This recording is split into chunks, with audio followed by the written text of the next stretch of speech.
बड़ी खबर मध्य प्रदेश की राजधानी भोपाल से आ रही है, जहां पर एक बुजुर्ग को पात्रता पर्ची के अभाव में राशन नहीं दिया गया है। पूरे मध्य प्रदेश में गौरतलब हो कि भारतीय जनता पार्टी अन्नोत्सव कार्यक्रम मना रही है।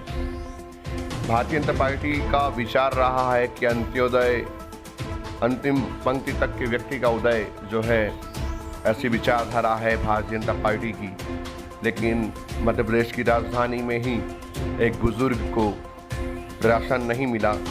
हमारे साथ ज़्यादा जानकारी के लिए भोपाल से जुड़ चुके हैं रोशन नीमा। आइए जानते हैं उनसे। रोशन, क्या है पूरा मामला? रोशन, पूरे मध्य प्रदेश में भारतीय जनता पार्टी अन्नोत्सव कार्यक्रम मना रही है। ऐसे में मध्य प्रदेश की राजधानी में ही एक बुजुर्ग को राशन ना मिलना पात्रता पर्ची के अभाव में, क्या है पूरा मामला? जैसा कि आपने बताया कि पूरे देश में आज अन्न महोत्सव मनाया गया जी। राजधानी भोपाल के जोन 18 जी के बाद 83 में जी शासकीय राशन की दुकान पर जी भी अन्न महोत्सव आयोजित किया गया। जी यहीं पर निवासरत हैं भीमराव जी, जिनका मैंने आपको उल्लेख किया हुआ है जी। ये भी हर बार की तरह इस बार भी वहाँ पे अन्न के लिए पहुंचे, और चूंकि आज इनमें उत्साह भी बहुत था, क्योंकि आज बहुत ही राष्ट्रीय महोत्सव के रूप में मनाया जाता है। जी जी जी। एक उत्साह के रूप में वहाँ पहुंचे और उन्हें हर बार की तरह इस बार भी निराशा हाथ लगी जी, जिसका कारण मात्र था पात्रता पर्ची का ना होना। जी जी जी जी। और चूंकि एक बुजुर्ग व्यक्ति हैं, 62 साल के आसपास इनकी उम्र है।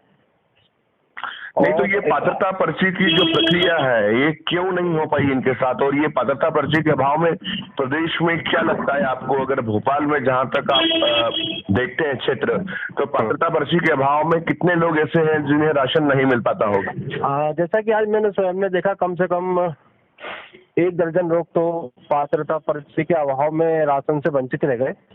और मैंने कारण जानने की कोशिश भी की तो मुझे पता चला कि जब एक व्यक्ति राशन की पात्रता पर्ची के लिए जब शासकीय कार्यालय में जाता है जी, तो वहां पर उससे कुछ डॉक्यूमेंट्स मांगे जाते हैं जी। एक डॉक्यूमेंट्स जब वो पूरा करके आता है तो उसको दूसरे डॉक्यूमेंट के लिए भेजा जाता है जी।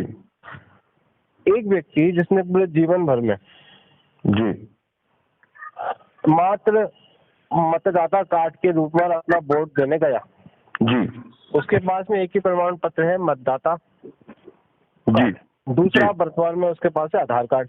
जी जो व्यक्ति मतदान देने जा सकता है, जी, जो व्यक्ति आधार कार्ड पर अपना इलाज कराने, वैक्सीनेशन के लिए जा सकता है, जी, वो व्यक्ति मतदान कार्ड और आधार कार्ड के बेस पर अन्न के लिए क्यों नहीं जा सकता?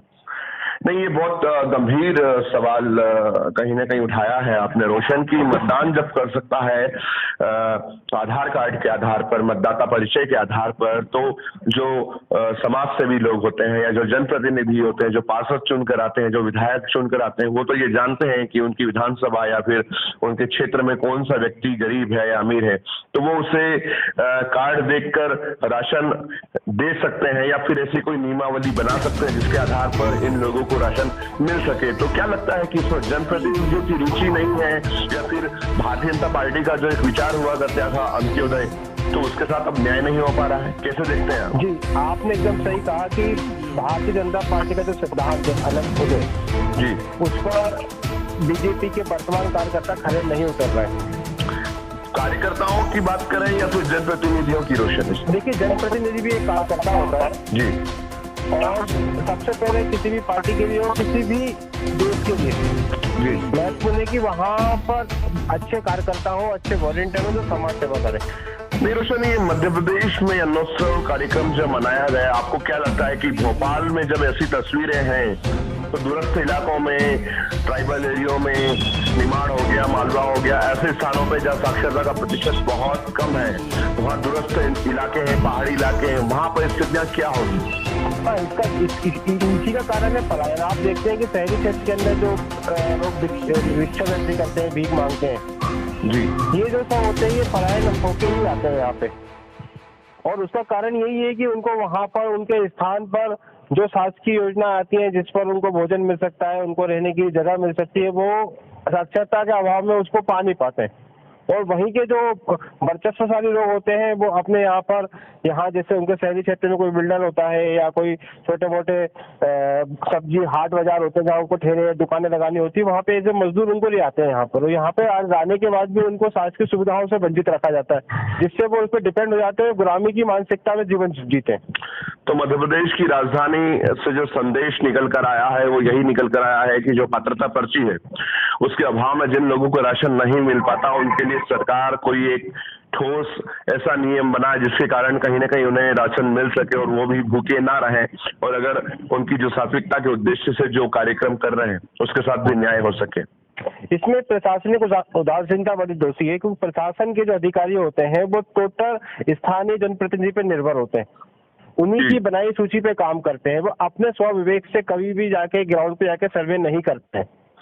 तो रोशन NN7 की टीम आपसे ये गुजारिश करती है कि आप इस बुजुर्ग की मदद कीजिए पात्रता पर्ची बनाने में, और वहाँ के जो जिम्मेदार लोग हैं वो NN7 की न्यूज की टीम उनसे बात करेगी और इस विषय पर नियमों को शिथिल करके ऐसे लोगों को राशन मिल सके ऐसा प्रयास हम जारी रखेंगे और ये खबरें भी प्रकाशित करते रहेंगे। ताजा जानकारी के लिए हमें देने के लिए बहुत बहुत धन्यवाद रोशन।